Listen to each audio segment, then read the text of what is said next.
Hello my dear friends, warm welcome to all of you friends. আজকে আমরা যে বিষয়টা নিয়ে আলোচনা করতে চলেছি সেটা হচ্ছে প্রবার্ব।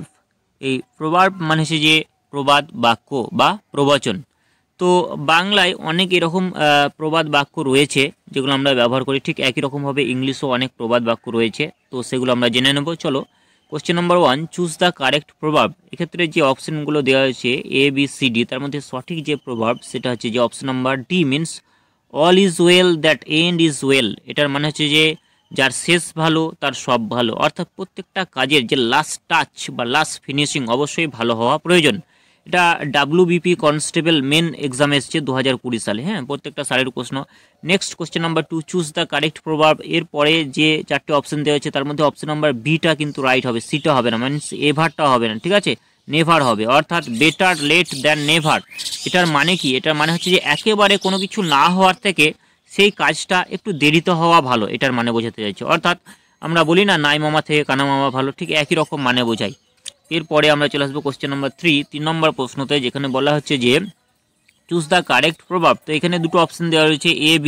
আমরা এখন ডান দিকে চলে যাব, দেখো সি এবং ডি, তার মধ্যে সঠিক যে অ্যান্সার সেটা হবে option number C, means a stitch in in time saves 9। মানে হচ্ছে যে সময়ের 1 4 মানে হচ্ছে যে অসময়ের 9 4-এর সমান। অর্থাৎ অসময়ে যদি কোনো কাজ করা হয় সেটা কিন্তু ফলপ্রসূ হয় না, অর্থাৎ সময়ের কাজ সময়ে করা প্রয়োজন। এখন আমাদের পড়াশোনা করার সময় যদি আমরা এই সময়টা নষ্ট করে দেই, তাহলে পরবর্তীকালে যখন আমাদের এনার্জি কমে যাবে তখন কিন্তু আমরা 1 ঘন্টার পরিবর্তে যদি 9 ঘন্টা পড়ি তাহলেও কিন্তু সেই কাজটা হবে না। তো এটাই মানে বোঝাতে যাচ্ছে। নেক্সট কোশ্চেন নাম্বার 4, যেটা বলা হচ্ছে চুজ দ্য কারেক্ট প্রভাব। এক্ষেত্রে চারটে অপশনের মধ্যে option number C is the right option, means barking dog seldom bite. অর্থাৎ ঘেউ ঘেউ করা কুকুরগুলো খুব কম কামড়ায়। অর্থাৎ সমাজে এমন কিছু লোক আছে যারা নিজেদের বেশি বড়াই করে, হ্যাঁ, বা নিজেদের প্রচার করে, কিন্তু তাদের কাছ থেকে সঠিক কাজটা আমরা পাই না, হ্যাঁ।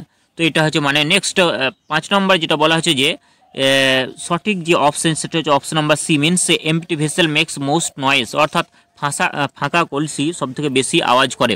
তার মানে কি? এমন কিছু মানে যে ব্যক্তি সমাজে রয়েছে যাদের মধ্যে জ্ঞান ভাণ্ডার খুব কম, অর্থাৎ তারা জানে খুব কম, কিন্তু তারা নিজেকে জাহির করার বা নিজেকে বড়াই করার প্রচেষ্টা করে। অর্থাৎ তারা ঠিক সেই ফাঁকা কলসির মতো, যে কলসিতে বেশি আওয়াজ করে। কিন্তু যারা প্রকৃত জ্ঞানী লোক তারা অসময়ে কথা বলে না এবং সঠিক সময়ে সঠিক কথাটা বলে। তো এটা আমরা বলতে পারি যে empty vessel makes most noise, ঠিক আছে। তো বন্ধুরা চলো, এখন আমরা আরও কিছু ইম্পর্টেন্ট প্রবাদ বা প্রবাদ বাক্য নিয়ে আলোচনা করব। সো ঝটপট দেখে নেওয়া যাক। 1 নম্বর বলা হচ্ছে যে ব্যর্থতায় সাফল্যের উৎস, ভেরি মাচ ইম্পর্টেন্ট, যেখানে বলা হচ্ছে যে failures are the pillars of success.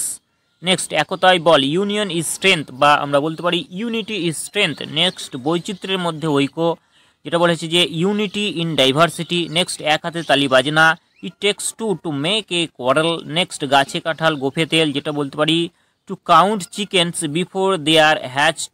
Next 6 নম্বর চোর পালালে বুদ্ধি বাড়ে, to lock the door after the steed is stolen. Next কারো পৌষ মাস তো কারো সর মাস, what is sport to one is death to another. Next আপন চরকার তেল দাও, এটা আমরা অনেকে ব্যবহার করি যে আপন চরকায় তেল দাও। মাইন্ড ইওর ওন বিজনেস বা oil your own machine. Next হাতি ঘোড়া গেল তল, ভেড়া বলে কত জল, তো এটার জন্য আমরা বলতে পারি যে fools rush in where angels fear to tread. এরপর মরা হাতি লাখ টাকা, the very ruins of greatness are great. Next ভাগের মা আগুন পায় না, তো এটা বলতে পারি যে এভরিবডিজ বিজনেস ইজ নোবডিজ বিজনেস, ঠিক আছে। এরপরে আমরা ডান দিকে চলে আসবো, দেখো 12 নম্বরে যেটা বলা হচ্ছে যে জুতো মেরে গরু দান, টু রব পেটার টু পে ফলস। নেক্সট হচ্ছে যে দাঁত থাকতে দাঁতের মর্যাদা দেওয়া হয় না, যেটা বলা হচ্ছে যে blessings are not valued till they are gone. Next মরার ওপর খাড়ার ঘা, to add insult to injury. Next হচ্ছে নেই মামা চেয়ে কানা মামা ভালো, এখানে আমরা বলতে পারি যে half a loaf is better than no bread. Next গৃহযোগী ভিক্ষা পায় না, a prophet is not honoured in his own country. Next হচ্ছে দুষ্টু গরুর চেয়ে শূন্য গোয়াল ভালো, one black sheep spoil the whole flock. Next হচ্ছে অল্পবিদ্যা ভয়ঙ্করী, এটা হচ্ছে যে a little learning is a dangerous thing. Next যেমন কর্ম তেমন ফল, আমরা অনেকে ব্যবহার করি টিট ফর ট্যাট। নেক্সট আয় বুঝে ব্যয় করা, এটা ভীষণ ইম্পর্টেন্ট। এটার মানে হচ্ছে যে এটা আমরা বলতে পারি যে cut your coat according to your cloth, ঠিক আছে। নেক্সট এরপরে আরও কিছু রয়েছে 21, 22 এবং 23, 24। তো 21 নম্বরে বলেছে যে অতি লোভে তাঁতির মরণ, গ্র্যাপসল লসল। তো এই গ্র্যাপসল লসল অনেক মানে হচ্ছে যে স্টোরির মোরাল হিসেবে আমরা ব্যবহার করেছি আগে। নেক্সট হচ্ছে যে শাঁখের কই দলে যায়, এটা হচ্ছে যে the sheep returns to the flock, FLOCK, flock মানে হচ্ছে ঝাঁক। নেক্সট হচ্ছে যে যেমন কর্ম তেমন ফল, as you sow shall you reap. Next হচ্ছে চোরে চোরে মাসুতো ভাই, birds of a feather flock together.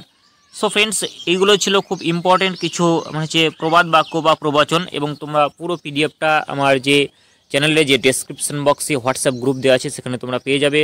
তো ফ্রেন্ডস, তোমরা এরকম ভালো ভালো ক্লাসগুলো করে তোমাদের প্রিপারেশনটাকে আরও স্ট্রং করো, এবং আমি তোমাদের জন্য আরও অন্যান্য চ্যাপ্টারের খুব ভালো ভালো মানে হচ্ছে ক্লাস আনতে চলেছি, এবং সেখানে সালের প্রশ্ন থাকবে। So thank you for today, tata bye by.